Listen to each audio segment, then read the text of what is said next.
Welcome back to my channel, and today I am so excited to have an interview with this precious lady, and her name is Hope. Yep. And how do you say your last name? Ammerman. Ammerman. Hope Ammerman. And I always ask her questions when I come into her shop at Peculiar, Missouri, called Peculiar Collectibles. Yep. And so one day I was like, I want to interview you for my channel, and she agreed to do it. So thank you. Thank you. Thank you for doing that. But I was really, really intrigued by the fact that your grandma started this business and then you took it. I think that's precious. Intrigued by that story of your grandma having the shop for how many years? A little over 20. She had 20 years. Yeah. But could you tell us just a little bit about her and how she started her business? And is she the main reason that you got involved in doing this? Yeah, okay. For sure. So she actually didn't start this shop. So a man named John Pierre started Collector's Paradise in the late 90s here. Okay. And my grandma was teaching school, and she just actually had a booth in here. And she just liked, going to auctions. Her and my grandpa, that's kind of what they did together on Friday nights. They went to auctions. Fun. And she bought glassware, and he bought Christmas stuff. And she had one booth, and then two booths, and three booths. And then she jokes and says that he kind of looked around and said, Louise, I think you just have the store. Like, I don't think you have one booth. You're just Was it at this location? It was at this location. Oh, yeah, that's so cool. So she was here, and then in about, I think it was 2004, she retired from teaching, and he was kind of done with the shop, and he was going to close it down. And so she said, well, that's all my stuff is in here, so I'll just buy the business from you. So her and my grandpa's sister, Bernice, they went in, and my grandpa kind of bankrolled it. I think he says he was part of it. Thank you, Grandpa. They ran it together, and he thank God for these husbands who get on board with our dreams. So they got it together, and then she opened the shop, and then said, well, I should probably start renting to vendors. So then they wouldn't let her keep Collector's Paradise, so it was Collector's Paradise and then Peculiar Collector's Paradise. She just added Peculiar in front of it when she took over. And so she was here for over 20 years, and then when she got in her 90s and my grandpa was on hospice,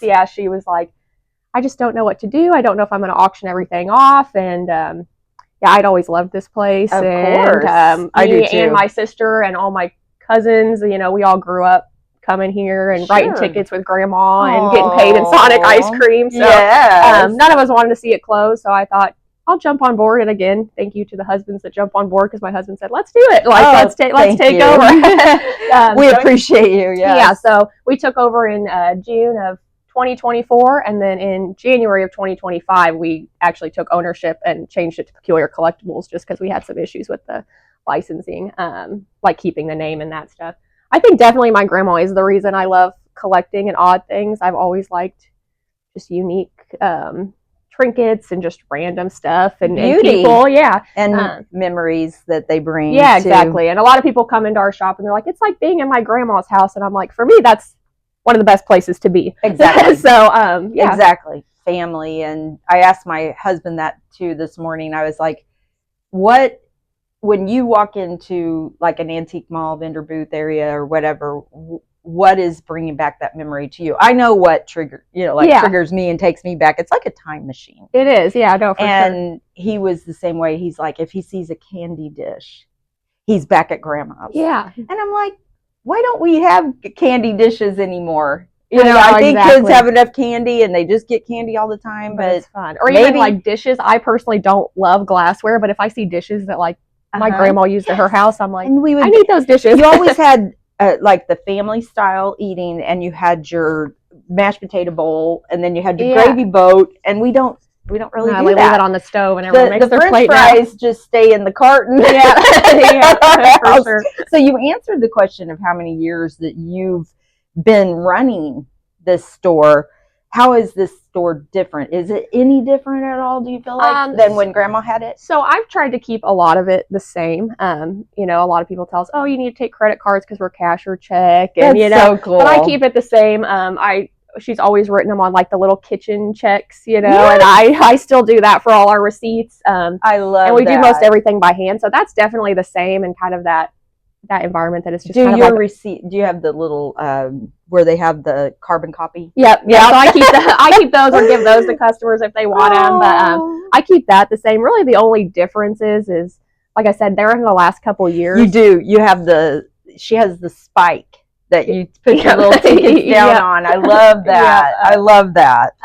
But yeah, no, so that's the same. Really the only difference is like my grandma did this in her retirement. So she'd go to auctions and buy huge lots and then price things for like 10 cents. Just because she didn't, she just kind of liked getting rid of stuff. Right. So that's kind of been a transition because I don't have a lifetime inventory, and also I'm trying to make it a little more of a successful business than just a hobby. So that's kind of a transition. And there is a value to a curated item. Exactly. I mean, the investment that you have put in to go and search for those items and then clean them up and bring them here and stage them. Yeah, for sure. So there is value, and the customers and even myself, I know the value and I see the value, and I'm willing to pay to get those things that someone else has gone and found that I may not be able to. I don't go to auctions all the time because of, just maybe not the time or the locations, and that's not my vocation. So I appreciate you're doing it for me.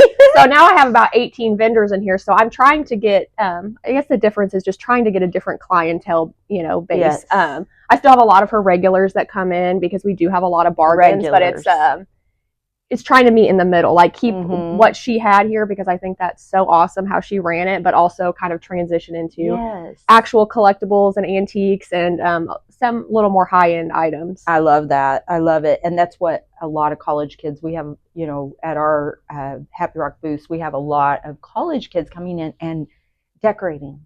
Oh.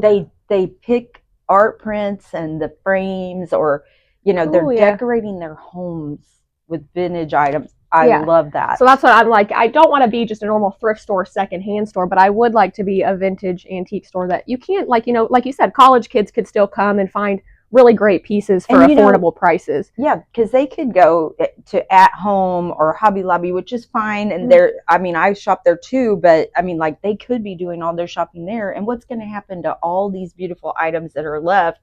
So these shoppers and these college kids that are coming and shopping are keeping all of the things that are still beautiful and still useful out of the landfills. Yeah, exactly. And I appreciate that. That's why I like it, is because, and I want my kids to understand also manufacturing, the way that things were made even 20 years ago. It stands the test of time a little better than now. Compared to now. Because they want to sell us stuff over and over. I have an armoire, and I don't really, it's for sale if somebody offers, but I have this armoire that I use in my booth, and this lady and my husband were talking about it yesterday, and they're like, they just don't make it like they used to. No, they don't. You've got the pressed wood and all that, but this armoire that's why he was there, because I was moving it from one location to another, and I can't move it by myself. And that's why I find these beautiful pieces of furniture that are,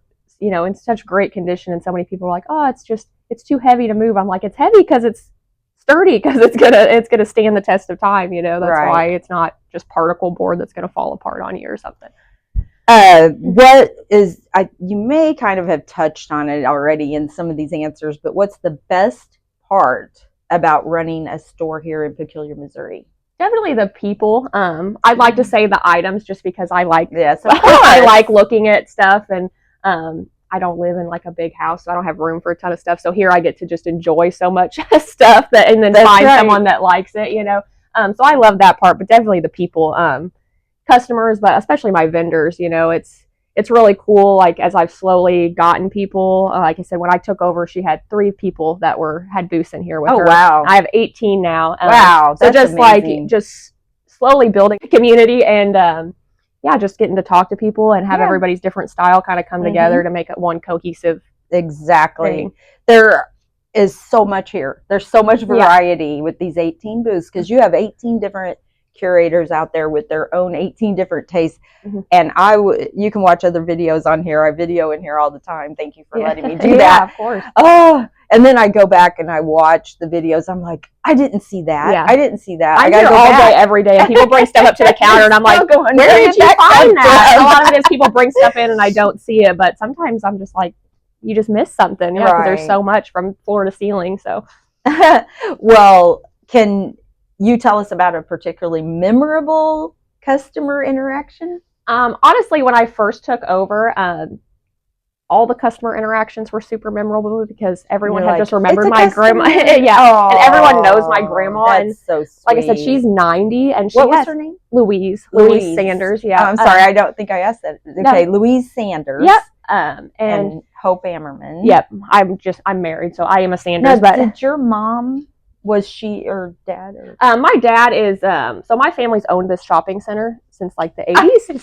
Well, that helps. Yeah, so okay. They've I didn't know that either, yeah. so I'm learning. Yeah, so. And we are right off of I can't remember the exit number, but we are C and J Highway. C or J Highway. We are the main drag here coming into Peculiar, Missouri. So yeah. And you're right off. What is the name of this shopping center? It's called Sanders Center.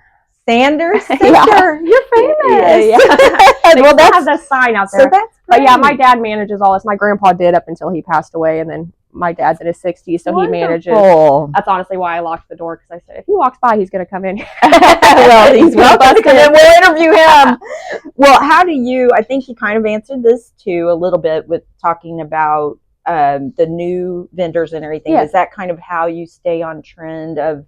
Like what is on trend in vintage collecting right now, current? For sure. I know a lot of people will say, "Oh, watch TikToks and you know all these reels," and I do. And you see a lot of trends, but they're so region specific. You know, that's true. And I found that everybody wants a hen on a nest right now. Yeah. I hadn't even barely heard of a hen on the nest, and they're so popular. But I don't chase trends, I chase memories. And to me, if it's something that's evoking a memory or is beautiful and purposeful, and ephemera. I love ephemera. That's postcards people have written back and forth to each other, or newspapers, tickets, tickets to shows, things like that. And that it brings you a little glimpse into that daily world, that daily life, that daily world. And my niece and I, we actually we do a booth together, and then I ended up getting 2 of my own. So I'm on my 3rd booth. You're on track. So the way that I look at it is that it's all the stuff that I collect, and that's my storage. Yeah. If people want to buy some of it, it's fine, but I just go and visit my stuff. I love it. But I've always been one that has loved going to vintage. My aunt and my mom, anytime we would go out of town, we would hit those antique malls. Yeah.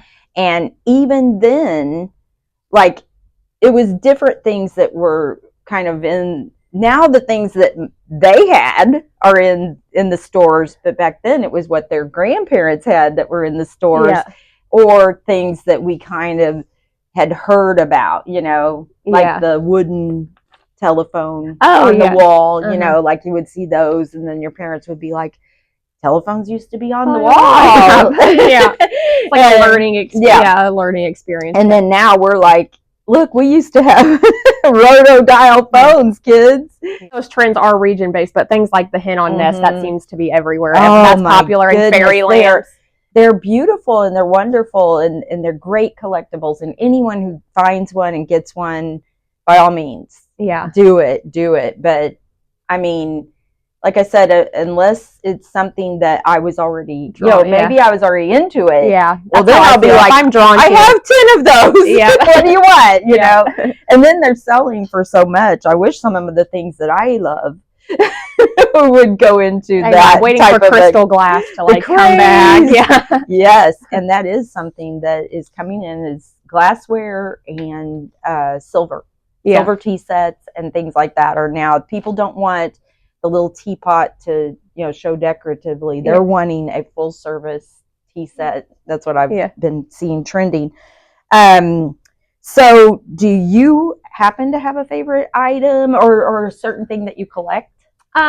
Honestly, my favorite item changes daily. I get it. I do have a vendor who just started moving in, and she's got a brass collection of like little brass animals. That's another thing that's in. That's honestly my favorite spot in the store right now, just because I like brass, and I like anything that's a little animal. So again, I'm kind of minimalist kind of in my life, so I like mini things. You'll see I have a weird collection of like little mini animals on my register. Minis. I just like tiny stuff. Yeah. I do like the minis, and the curio cabinets are very, very popular right now as well. I ask for printer trays all the time. I told my husband, I'm like, we need to learn how to make these curio cabinets, and then we'll make bank because everybody's looking for these. Yeah.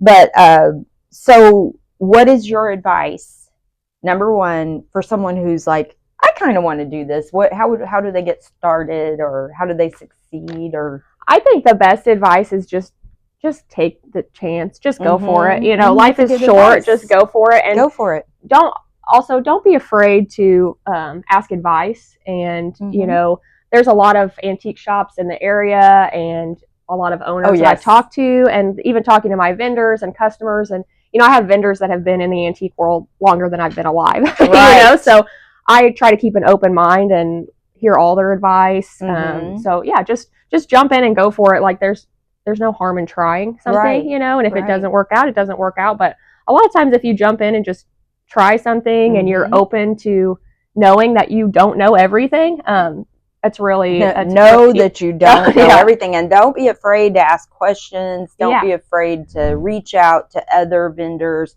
That's what I love in the vintage community.